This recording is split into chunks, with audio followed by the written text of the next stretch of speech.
तो hello guys, आशा करता हूँ आप सब लोग एकदम मजे में होंगे।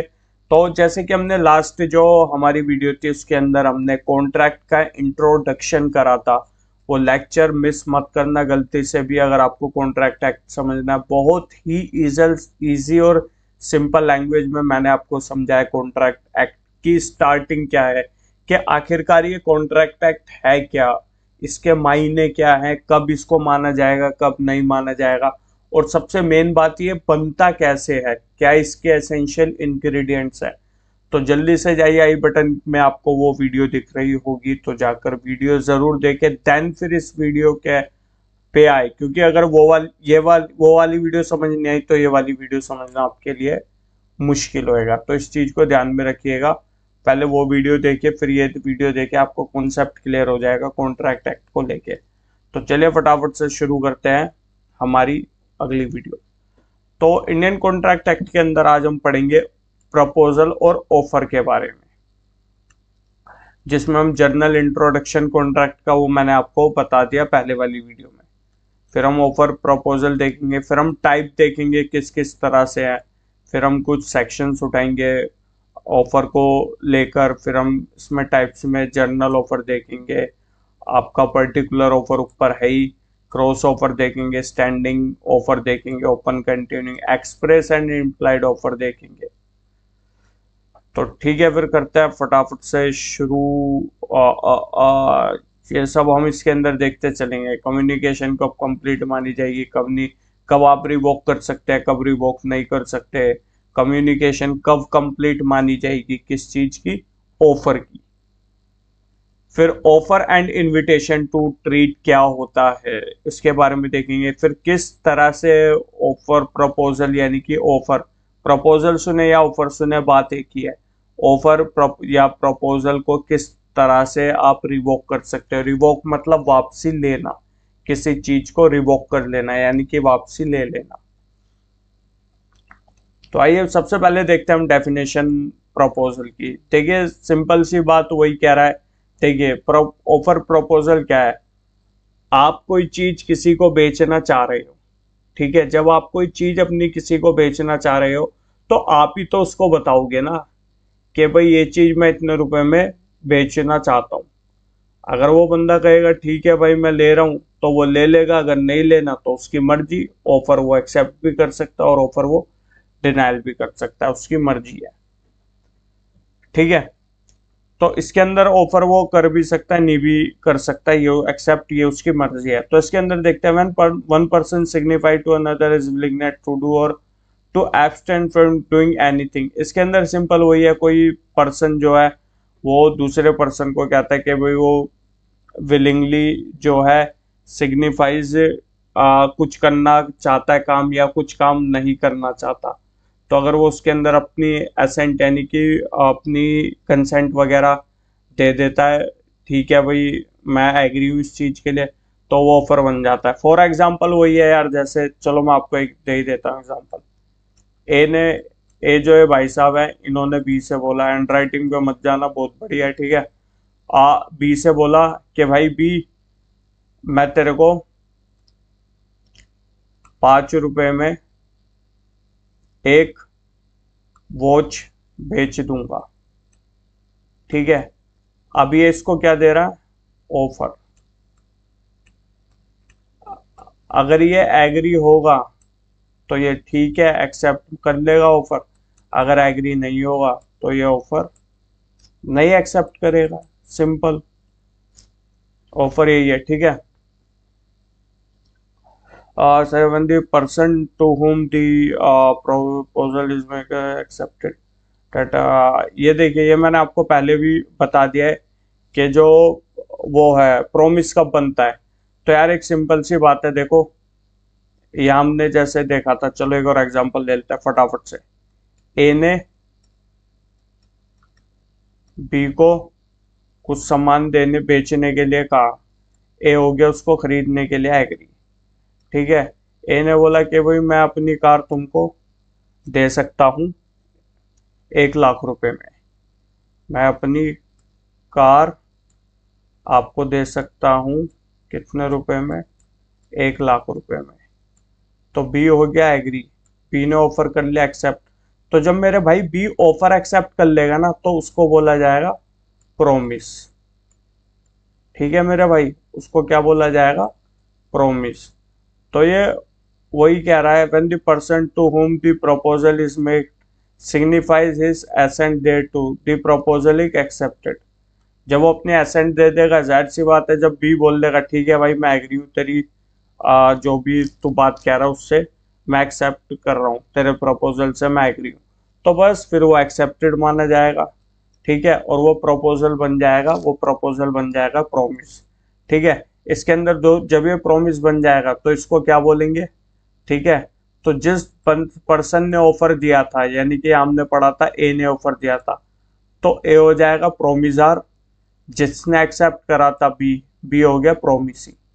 तो प्रोमिजार कौन हो जाएगा इसके अंदर, जो एक्सेप्ट कर रहा है, नहीं जिसने ऑफर बनाया है। ठीक है, जिसने ऑफर दिया है प्रोमिजार, और जिसने प्रोमिस एक्सेप्ट करा है वो हो गया प्रोमिसी। हमेशा ध्यान रखना, प्रोमिजार प्रोमिसी, जिसने ऑफर दिया वो प्रोमिजार, जिसने एक्सेप्ट करा वो प्रोमिसी। जब ये प्रोमिस बन गया, ये अगर ऑफर में देखेंगे तो ऑफरर होता है और ऑफरी होता है। ऑफरर कौन होगा, ऑफरर वो पर्सन जो ऑफर कर रहा है, ऑफरी जो पर्सन एक्सेप्ट कर रहा है। ठीक है, इसमें कंफ्यूज होने की कोई ज़रूरत नहीं, हालांकि ज़्यादा डीप में आता नहीं है इतना, लेकिन आपकी अंडरस्टैंडिंग के लिए, या कहीं कोई आपसे इंटरव्यू में या कहीं पे पूछ ले कि भाई प्रोमिजार क्या होता है, प्रोमिसी कौन होता है, ऑफरर कौन होता है, ऑफरी कौन होता है, बस आपको। बट ये जो रोल है ना, ये प्रोमिस होने के बाद ही आएगा। जब आपका प्रोमिस हो जाएगा ना, तो ये तब, मतलब जब आपका ऑफर एक्सेप्ट हो जाएगा, ये तभी आएगा। इससे पहले आप कहना चाहे लीगल लैंग्वेज में तो ऑफरर और ऑफरी कह सकते हो आप। ठीक है, तो होपफुली इसमें किसी भी तरह की कंफ्यूजन नहीं होगी। ये वही चीज है जो हमने ऊपर आप पढ़ी थी, expression of offerer willingness to do और abstain from doing something proposal with to obtain the accept of the. ये वही बातें हैं कि भाई ऑफर क्यों दिया जाता है। अब यार ये कॉमन सी बात है, मैं आपको ऑफर क्यों दूंगा, जाहिर सी बात है ना, मुझे आपकी वो चाहिए, कंसेंट चाहिए। अगर आप कंसेंट देंगे तो ठीक है, क्योंकि जब तक आपको वो चीज के बारे में पता ही नहीं लगेगा, जब तक मैं आपको बताऊंगा ही नहीं कि भाई मैं आपको 1 लाख रुपए में गाड़ी बेचना चाहता हूँ, तब तक आप मेरे को क्यों एक्सेप्ट करोगे, और क्या ही वो ऑफर होगा और क्या ही वो एक्सेप्टेंस होगी। तो यही एसेंशियल्स बता रहा है, ये कुछ ज्यादा खास है नहीं। अब आ जाओ टाइप्स ऑफ ऑफर और प्रपोजल। इन दोनों में कंफ्यूज मत होना मेरे भाई, मैं बार बार कह रहा हूँ ये एक ही बात है। ऑफर और प्रपोजल एक ही बात है, इसके अंदर बिल्कुल भी कंफ्यूज होने की आपको जरूरत नहीं है। अब देखो भाई, तरह तरह के ऑफर है, डिफरेंट डिफरेंट टाइप्स के ऑफर प्रपोजल होते हैं। अभी हम जनरल बात कर रहे हैं, अभी सेक्शन वगैरह के अंदर हम नहीं कूद रहे, क्योंकि जब तक आपकी म्यूचुअल एक जो कहते हैं ना अंडरस्टैंडिंग नहीं बनती, जब तक आपकी अपनी एक अंडरस्टैंडिंग नहीं बनती, एक एक्ट को समझने की अंडरस्टैंडिंग आपकी नहीं बनेगी, तब तक आप उस चीज को समझ पाओगी नहीं। तो इसके अंदर आ जाओ, देखो पर्टिकुलर ऑफर, नाम से ही पता लग रहा है पर्टिकुलर ऑफर, यानी कि किसी पर्टिकुलर स्पेसिफिक पर्सन के लिए जब हम कोई ऑफर बना करते हैं ना, देते हैं, तो उसको पर्टिकुलर ऑफर कहा जाता है। बहुत ईजी है। फॉर एग्जांपल, जैसे भाई मान लीजिए वो है श्याम जो है वो सिर्फ, ऐसा थोड़ा फनी बन गया, इसमें दिक्कत है यार मैं ना माउस से चलाता हूँ, तो इसलिए थोड़ा सा माउस का आपको पता ही है, अगर कुछ टाइप करे तो सही टाइप होता नहीं है। तो इसके अंदर एग्जांपल लेते हैं, श्याम चाह रहा है कि भाई मैं राम को ही गाड़ी दूं। ठीक है, ना वो उसको देना चाह रहा रवि को, ठीक है, ना वो आकाश को देना चाह रहा, ठीक है, ना वो हिमांशु को देना चाह रहा। इतने पर्सन हैं उसके पास, लेकिन वो सिर्फ और सिर्फ ऑफर चाह रहा है कि मैं राम को ही दूं, किसी और को ऑफर ना दूं। तो इसके पीछे इसको क्या बोलेंगे, अगर श्याम सिर्फ राम को ही ऑफर दे रहा है और रवि को, आकाश को, इनको नहीं दे रहा, अगर ऑफर सिर्फ इस पर्सन के लिए ऑफर दे रहा है, तो ये हो गया स्पेसिफिक ऑफर। आइए अब इसका फटाफट से पढ़ लेते हैं। An offer is a particular offer which it's made to a particular और a specific person. The effect of this type offer it can be accepted only by that person to whom. अब जाहिर सी बात है यार, अब जब शाम है, शाम जब राम को ऑफर दे रहा है, तो जाहिर सी बात है एक्सेप्टेड भी राम द्वारा ही होगा, रवि आकाश द्वारा या हिमांशु द्वारा नहीं होगा। तो होपफुली ये चीज भी आपको समझ आ गई है। अब जनरल ऑफर, अब जनरल ऑफर इसका उल्टा हो जाएगा। जनरल ऑफर में क्या है भाई, ये जो था, अब जनरल ऑफर में देख लीजिए, जनरल ऑफर में पहले वो इस पर्सन को ही कर रहा था शाम ऑफर, लेकिन जनरल में वो सबके लिए होगा, ठीक है। और जब सबके लिए तो इनमें से कोई भी एक्सेप्ट उसको कर सकता है। इस चीज का आप ध्यान रखना, ठीक है। अब वो ये पढ़ लेते हैं इसको, हालांकि इसके अंदर एक केस लॉ भी है, उसको हम पढ़ते हैं। तो पहले इसको हम देखेंगे। In this type of offer the offer is made to public at large. अब ये सारी पब्लिक है, तो पब्लिक एट लार्ज होता है जनरल ऑफर। जाहिर सी बात है हर एक के लिए जनरल है, तो may be accepted by anyone who fulfills the condition or perform the condition of the offer। अब जाहिर सी बात है ये भाई फैक्ट एंड सर्कमस्टेंसेस पे वो रहता है फिक्स, कि भाई जो ऑफर है वो एक्सेप्टेड कब माना जाएगा, कब नहीं माना जाएगा। कुछ कई बार कंडीशंस होती है ऑफर एक्सेप्टेंस मानने की, अगर आपने वो कंडीशन फुलफिल कर दी तो माना जाएगा, आपने एक्सेप्ट कर लिया, अगर आपने नहीं करी तो नहीं करा जाएगा।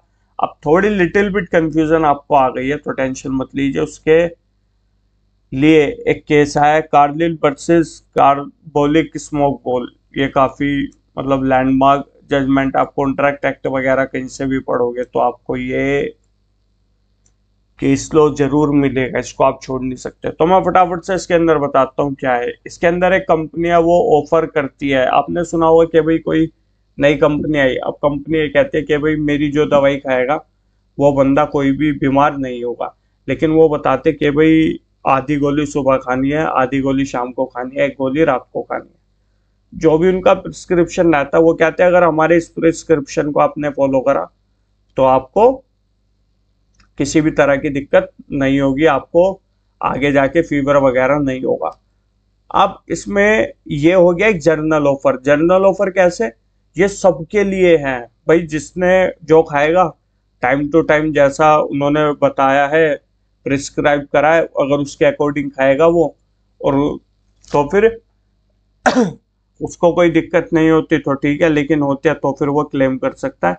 और ये जर्नल ऑफर है, कोई भी पर्सन। अब इसके अंदर मैंने ऊपर आपको, अगर हम इसके अंदर देखेंगे जरा, इसके अंदर हमने बोला था कि भाई कंडीशन होनी, फुलफिल करनी पड़ेगी कंडीशन, या फिर परफॉर्म करनी पड़ेगी जो भी कंडीशन है उनको। तो यहाँ पर वही बात वो आ गई कि भाई उसका जो प्रिस्क्रिप्शन है उसके अकॉर्डिंग आपको वो लेनी पड़ेगी। अगर आप ले लेते हैं दवाई वगैरह और कुछ नहीं होता तो सही है, लेकिन अगर आपको फिर भी फीवर हो जाता है तो ऐसी कंडीशन में आप क्लेम कर सकते हैं या नहीं कर सकते, क्या होगा। तो उसी के रिगार्ड में ये केस लो है। सेम ऐसा ही है, एक एडवर्टाइजमेंट आया, ठीक है, जिसमें बोला गया कि वो इतने रुपए पे करेंगे, ठीक है, जो इन्फ्लुएंजा वगैरह बढ़ रहा है वहां पर, ठीक है, जो भी डिजीज वगैरह कोल्ड वगैरह की वजह से वहां पर हो रही है, तो उनकी कुछ बॉल्स वगैरह थी, होगी कुछ टैबलेट टाइप वगैरह।